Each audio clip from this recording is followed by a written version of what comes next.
अच्छा, खेसारी यादव भी आ गए और वो आरजेडी में चले गए। सारे कलाकार एक तरफ जा रहे थे, खेसारी यादव उधर चले गए।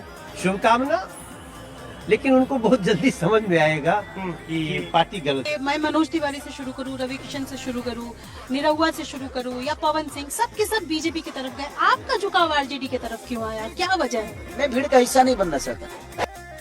तो आपने देखा कि खेसारी लाल यादव और मनोज तिवारी का बयान। तो मनोज तिवारी कह रहे हैं खेसारी लाल यादव लास्ट में बीजेपी में ही आएंगे, बट बात कुछ ऐसा नहीं है। खेसारी लाल यादव बोल रहे हैं कि मैं भीड़ का हिस्सा नहीं बनना चाहता, क्योंकि ये शुरू से ही होता आया है कि भोजपुरी में खेसारी लाल यादव एक अलग ही लकीर बनाते हुए आए हैं। वो लकीर पे कभी भी नहीं चले हैं और नहीं चलेंगे आगे भी। तो आप लोगों को क्या लगता है, कौन जीतेगा और कौन हारेगा?